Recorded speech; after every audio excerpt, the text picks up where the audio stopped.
नमस्कार दोस्तों। Private practice में ऐसे काफी पेशेंट आते हैं जो कहते हैं कि डॉक्टर साहब सुबह उठते बराबर हमें 25-30 छींकें आ जाती है, स्नीजिंग होता है, स्नान करने के बाद में छींकें आती है, या कुछ गर्म खा लिया, तीखा खा लिया, उसके बाद में छींकें आना शुरू होती है। कोई पेशेंट कहते हैं कि रात को हमें 2-3 बजे अस्थमा की तकलीफ या दम की तकलीफ शुरू होती है, जो कोई एटमॉस्फेयर में चेंज हो गया, वातावरण में बदल हो गया, या धूल अंदर गई या धुआं गया तो इनको छींकें शुरू हो जाती है, दम लगने लगता है और काफी समय से इनको ये तकलीफें होती है। और ये सब तकलीफें कम करने के लिए ये कई बार एंटी एलर्जिक जो दवाइयां हैं उसका सेवन करते रहते हैं लंबे समय के लिए, क्योंकि ठीक तो होती नहीं है एंटी एलर्जिक दवाओं से ये सब तकलीफें। काफी पेशेंट अस्थमा के लिए भी इनहेलर लेते हैं, कुछ नाक में दवा डालते रहते हैं। तो ये सब उपाय जरूरी है, लेकिन ये सभी टेम्पररी उपाय हैं। आपको बहुत तकलीफ है तो आपको ये लेना जरूरी है। तो इसको अगर हमें रूट से ट्रीटमेंट देनी है तो इसका रूट वजह, मेन वजह जो है वो समझनी होगी, फिर उसकी चिकित्सा सरल हो जाएगी। तो आयुर्वेद के हिसाब से ये जो एलर्जी है जिसे अनुर्जता कहते हैं, ये एलर्जिक रिएक्शन इस वजह से होती है कि ये व्यक्ति के शरीर में कफ और पित्त अधिक मात्रा में उत्पन्न होते हैं। इनकी पाचन शक्ति ऐसी खराब है कि कफ और पित्त अधिक मात्रा में उत्पन्न होते हैं, और ये अधिक मात्रा में उत्पन्न कफ और पित्त वायु द्वारा इनके श्वसन संस्थान में आके रुक जाते हैं, जिस वजह से इनको एलर्जिक रिएक्शंस होती रहती है। तो एंटी एलर्जिक दवा लेने से वो समय के लिए तकलीफ निकल जाएगी, लेकिन जब तक ये छाती में जमा हुआ कफ और पित्त नहीं निकलेगा और वायु की गति अनुलोमित यानी नीचे की तरफ नहीं होगी, तब तक ये तकलीफ ठीक नहीं होगी। तो आयुर्वेद में क्या इसके लिए इलाज बताया है?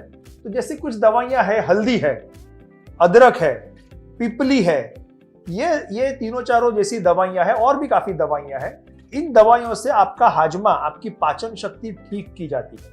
जो अतिरिक्त मात्रा में कफ उत्पन्न हो रहा है, पित्त उत्पन्न हो रहा है, वो कम किया जाता है। फिर जो छाती में जमा हुआ कफ है उसे निकालने के लिए मुलेठी है, अडुलसा है और भारंगी है, चित्रक है। ये सब चीजों से अतिरिक्त मात्रा में जो कफ जम गया है वो कफ निकाला जाता है।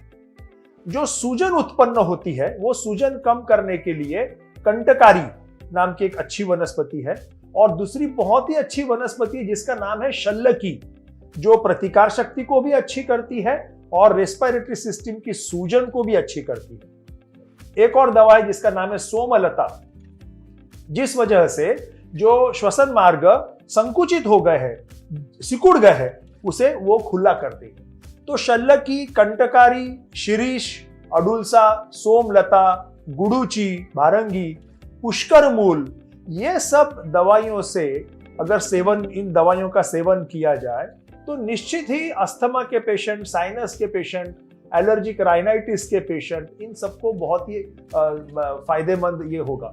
और ये सब वनस्पतियों का स्टैंडर्डाइज एक्सट्रैक्ट लेकर एक दवाई बनी है जिसका नाम है ब्रोंकोपेन।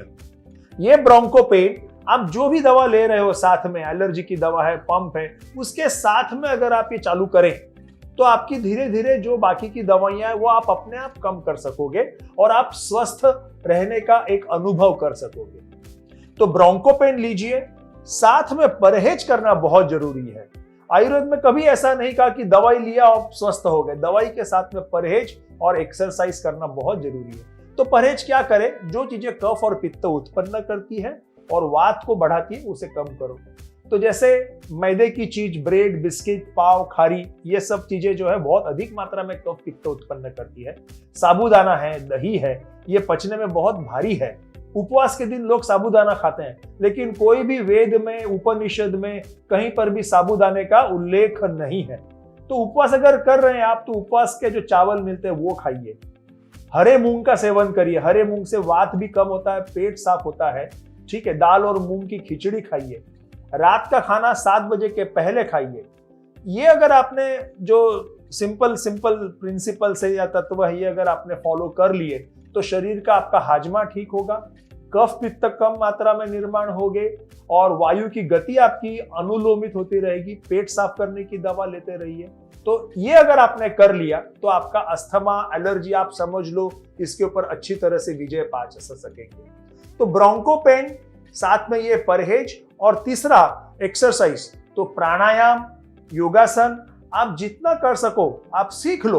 कई काफी ऐसी अच्छी मुद्राएं हैं, आसन है, जिस वजह से आपका रेस्पिरेटरी सिस्टम की कैपेसिटी बढ़ जाती है। ये अगर आपने किया तो ब्रोंकोपेन का बहुत अच्छा रिजल्ट मिलेगा। काफी पेशेंट ऐसे हैं जो स्मोकिंग करते हैं, स्मोकिंग छोड़ना चाहते हैं लेकिन वो छूटती नहीं है, तो वो छोड़ने के लिए भी, और जो शरीर के अंदर उनका कफ अधिक मात्रा में संचित है उसको कम करने के लिए ये दवा भी ब्रोंकोपेन उपयुक्त है। क्योंकि इस दवा में है अश्वगंधा। जो अश्वगंधा सिगरेट छोड़ने के लिए, तंबाकू की आदत छोड़ने के लिए मददगार हो सकती है, और जो अतिरिक्त मात्रा में कफ उत्पन्न हो रहा है, सूजन उत्पन्न हो रही है, वो भी कम होगा। तो ब्रोंकोपेन यह एक ऐसी दवा है जो एलर्जिक राइनाइटिस यानी एलर्जिक सर्दी जिसे हम कहते हैं, साइनस, अस्थमा, सीओपीडी, स्मोकर्स कफ, ये सब बीमारियों के लिए बहुत ही उपयुक्त है। साथ में परहेज करें और प्राणायाम, योगासन करते रहे तो ब्रोंकोपेन का आपको बहुत ही अच्छा रिजल्ट मिलेगा। नमस्कार।